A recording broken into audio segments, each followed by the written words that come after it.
তো চলুন আপনাদের সাথে একটি দাওয়াতের ব্লগ পার্ট 1 সিরিজ শুরু করা যাক।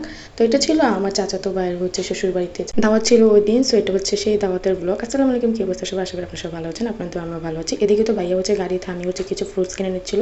আর আমার এত পরিমাণে খারাপ লাগতেছিল, এই লোকটার সমস্ত ফল একদমই নষ্ট হয়ে গেছে, প্রায় অর্ধেক, যেটা দেখে অনেক খারাপ লাগতেছিল আমার। তো ভাইয়া কেনাকাটা করতে একদমই ব্যস্ত ছিল, আর আমরা গাড়ির মধ্যে বসেছিলাম, আর অনেক গরম ছিল ওই দিন। দেন সামনে গিয়ে আবারও গাড়ি থামিয়ে কিছু কেনাকাটা করতেছিল। আর কি বলবো, এত পরিমাণের গরম। গাইস, আজকে আমার ভাইয়ের শ্বশুর বাড়ি যাচ্ছি, আর আমরা এখন যাইতে যাইতে এত দূরে।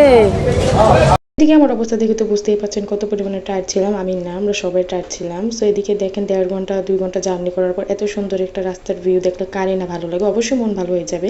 আমার কাছে তো এই ভিউটা এত পরিমাণে ভালো লাগতেছিল। এটা ভাবিদের বাসার একদম সামনে, এরকম প্রাকৃতির মাঝখানে মন একদম হারিয়ে যাচ্ছিল। মাশাআল্লাহ, কত সুন্দর ভিউ, তাই না? গ্রামের মধ্যে আসলে বুঝতে পারবেন যে কত সুন্দর সুন্দর জায়গা।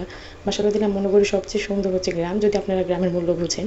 সো এদিকে দেখতে পেলাম ভাবিদের বাসায় আসার সাথে সাথেই কিছুক্ষণ রেস্ট নিয়ে চলে গিয়েছিলাম দেখার জন্য কি কি আছে। দেখলাম এখানে মাশাআল্লাহ অনেক সুন্দর ডেউয়া হয়েছিল। ডেউয়া তারাই চিনবে যার ব্রাহ্মণবাড়ির মধ্যে থাকে, বাইরে চিনলে তো ভালোই। সো তারপর দেখতে পাচ্ছি এখানে কাঁঠাল। মাশাআল্লাহ তাদের কিন্তু অনেকগুলো কাঁঠাল গাছ, যেগুলো আমি বলে বোঝাতে পারবো না, অনেক। সো সামনে যাকে দেখতে পাচ্ছেন সে আমি ভাবির ভাইয়ের ছেলেকে নিয়ে দুষ্টামি করতেছিলাম। মাশাআল্লাহ বাবু অনেক কিউট। দেন আপু ঘুরে ঘুরে আপনাদেরকে কাঁঠাল দেখাচ্ছিল। দেখেন কত পরিমাণের কাঁঠাল, মাশাআল্লাহ মাশাআল্লাহ। আমাদের এদিকে তো কাঁঠালের কোনো দামই নেই, জানেন? 10 টাকায়ও কাঁঠাল পাওয়া যায়, অথচ ঢাকার মধ্যে নাকি কাঁঠালই পাওয়া যায় না। আর এদিকে কাঁঠাল নষ্ট হয়ে যাচ্ছে পচে পচে, কি একটা। এতগুলো কাঁঠাল তো আর খাওয়া সম্ভব না। গ্রামের মধ্যে সবার বাসায় যেহেতু কাঁঠাল আছে, সো সবচেয়ে বেশি খারাপ লাগে নিজের গাছের ফল যদি নষ্ট হয়ে যায়।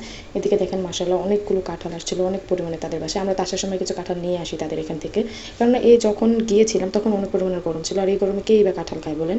তারপরে চোখের শান্তির জন্য কিছু নিয়ে আসা হয়েছিল। মাশাআল্লাহ অনেক বেশি সুন্দর ছিল। এটা কিন্তু আমি পার্ট 2ও দেবো, কারণ এটা অনেক বড় ব্লগ গাইস, এতগুলো ব্লগ আসলে তো আপনারা দেখতে চান না, তার জন্য আমি ছোট করে দিলাম। আজকে ভিডিও এই পর্যন্ত। অবশ্যই ভালো লাগলে লাইক কমেন্ট শেয়ার করে দেবেন। আল্লাহ হাফেজ।